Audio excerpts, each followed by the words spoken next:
Hi, welcome back to our series on Wellness Drops, exploring mental health and the 8 dimensions of wellness. Welcome back to discuss the individual pillars and their corresponding aspects. The first pillar which I talked about was interaction. Now, interaction, is it just to do with talking to people, or maybe striking a casual or a formal conversation, or is something beyond that? Let me just share something about interaction. Interaction has 3 aspects. The first one is network of close friends.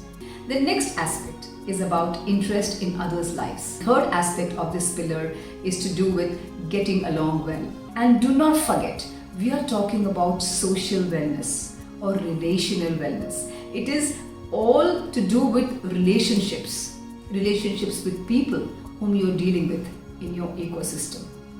So I'll just do a quick recap of the 3 aspects of the first pillar, interaction, that is network of close friends.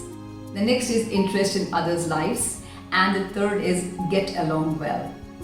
And once you know where you stand on these aspects, you'll know whether you're socially well or not. I'll discuss the second pillar and its corresponding aspects. The second pillar was group affinity. As I had mentioned, it is not important to be just a member of a group, but it's important to have that bond, that affinity, that closeness, that proximity, which they call a group matter. It is very important to understand that what comprises a group. It is like-minded people always form a group. And even if there are some different-minded people, when anyone becomes a part of the group, they start resonating with the group atmosphere. And as you have heard, the famous saying goes, be a Roman in Rome. When people try to adjust themselves and adopt and adapt to the group's unwritten rules. Now let me touch the first aspect in group affinity. That is, balance my needs with group needs. The next aspect under group affinity is support to workers and family. The last aspect in this pillar, which is I am a pivotal member in my group. So don't forget to be a pivotal member in the group that you interact, be it social, be it personal, be it professional. The third pillar is called universal. What does the word universal mean?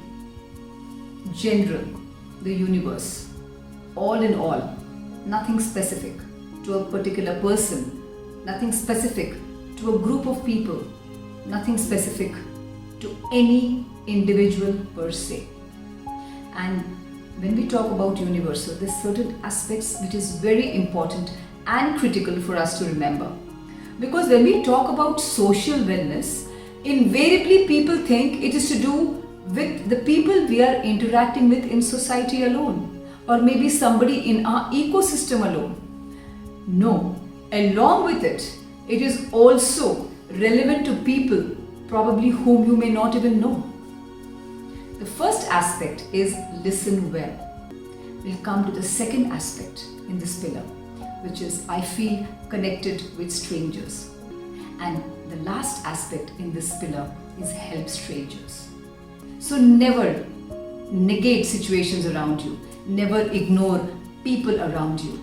See, it's very easy for me to live in isolation and say, things don't matter around me. It doesn't matter who's around me. Then we cannot be a part of society. I may be a person who loves isolation, who wants to do things alone.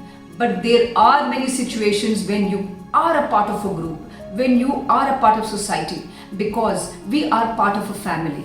We are part of groups. Now here, the digital world, people are joining so many groups. For what reason? To be able to connect. Now, do you know all the people who are in a part of a group on the internet? Certainly not. You may not know everyone. Maybe you might know a few people. Why do you join a group? What is the motive? Because you want to feel connected. You want to help people there. And maybe you want to do things together for a common cause.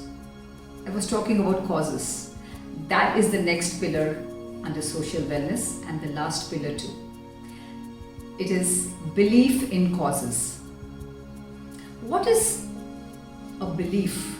Belief is when you resonate with certain situations, with certain things, with certain people, and you do something about it. Just having a thought without action is of no use, and I'll keep repeating. We had mentioned earlier also, knowledge without implementing is of no use. Planning without action again makes no sense at all. Similarly, believing in something and not doing anything about it is of no use. If I say, I believe in you, I believe in this, but I don't express it with my actions, how do you prove your belief? So we come to the next and the last pillar, which is belief in causes. What kind of causes? Do not forget, we are talking about social wellness. So we are talking about social causes. The first one is contribute to causes.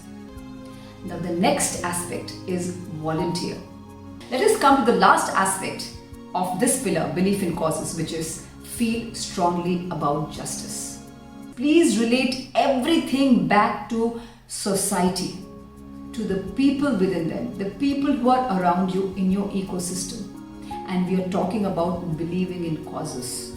We can be a part of the movement. I may not be able to take immediate action and make a massive difference.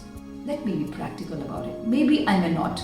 But at least if I join a movement, if I at least believe in something, at least I can do something in supporting it. You never know how far and how wide your support can take forward. We don't even know. I leave you thinking about all these pillars and the aspects of social wellness. Think about it and see where you stand.